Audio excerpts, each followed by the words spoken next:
हर माँ-बाप ये चाहते हैं कि उनके बच्चों को अच्छी परवरिश मिले, लेकिन इस कहानी में तो सब कुछ उल्ट-पुल्ट है। माँ-बाप को अपने बच्चों के सामने गलत काम नहीं करने चाहिए, क्योंकि उन पर इन बातों का बुरा असर पड़ता है। आइए जानते हैं पूरी कहानी। एक सुखी परिवार वह होता है जिसमें पति-पत्नी एक दूसरे से प्यार करें, बच्चे माँ-बाप की इज्जत करें और सब हँसी-खुशी ज़िंदगी जिएँ। लेकिन कई बार ऐसा होता है कि माँ-बाप की कुछ गलतियों की वजह से बच्चों की नज़रों में वह गिर जाते हैं।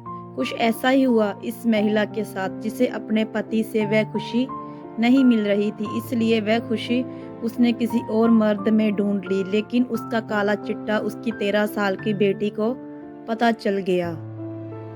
आज ब्लैक डायरी में हम आपको उसी लड़की की कहानी बताते हैं जिसके लिए उसकी माँ आइडल हुआ करती थी। लेकिन जब उसने उन्हें दूसरे मर्द के साथ देखा तो उसकी अपेक्षाएं और प्यार माँ के लिए कम हो गया। मेरा नाम रोशनी है। मैं अपनी माँ बाप और बड़े भाई के साथ अपने घर में रहती हूँ। हमारे घर में सब कुछ अच्छा चल रहा था। मम्मी पापा एक दूसरे से बहुत प्यार करते थे। हम भी उन्हें बहुत सम्मान और प्यार करते थे। लेकिन पिछले कुछ समय से मैंने नोटिस किया कि जब लॉकडाउन के दौरान हमारा स्कूल बंद था और ऑनलाइन क्लासेस चल रही थी, तो पापा के ऑफिस जाने के बाद घर में एक अंकल आया करते थे। क्योंकि हमारी ऑनलाइन क्लासेस चला करती थी, तो हम कमरे से बाहर नहीं आते थे। मम्मी मेन दरवाज़ा खोलकर अंकल को अपने कमरे में ले जाती और अंदर से गेट बंद कर देती थी। एक बार ऑनलाइन क्लासेस में ब्रेक के दौरान मैं किचन में पानी पीने गई, तो मम्मी के कमरे से अजीब सी आवाज़ आ रही थी। मैंने दरवाज़ा खटखटाया तो नहीं, लेकिन बाहर खड़े होकर मैंने कान लगाकर सुनने की कोशिश की, तो अंदर से मुझे एक अंकल की आवाज़ आई जो मम्मी को चिल्ला रहे थे। और मम्मी भी कह रही थी कि अब बस करो, बहुत हो गया है।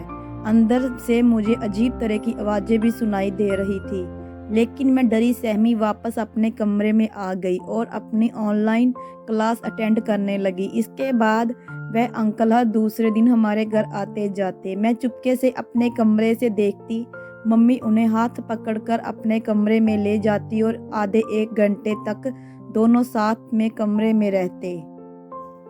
फिर वह अंकल चुपके से घर से निकल जाते हैं। मम्मी भी कमरे से निकलने के बाद अजीब सी हालत में नज़र आती है। उनके बाल बिखरे हुए रहते हैं और कपड़े भी गंदे से नज़र आते हैं। मैंने कभी उन्हें कुछ कहा नहीं, क्योंकि मुझे मम्मी से डर लगने लगा है।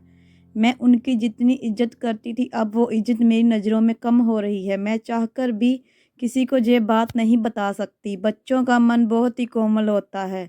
बचपन में जो चीज़ है वह अपनी आँखों से देख लेते हैं, वह उनके दिल में हमेशा के लिए घर कर जाती हैं और कई बार उन्हें मानसिक रूप से परेशान भी करती है। इसलिए हमें हमेशा कोशिश करनी चाहिए कि हम अपने बच्चों के सामने ना कभी लड़ाई झगड़ा करें और ना ही कभी कोई गलत काम करें। बच्चे अभी अपने माँ बाप से अपनी बातें शेयर करें, भले ही वह माँ बाप के खिलाफ ही क्यों ना हो, लेकिन आप अपने मन की बात अपने माँ बाप को बताएं, ताकि अगर आपके मन में कोई गलतफ़हमी भी है तो उसे दूर की जा सके। धन्यवाद। अगर आपको ये कहानी अच्छी लगी हो तो चैनल को सब्सक्राइब, लाइक, शेयर और कमेंट में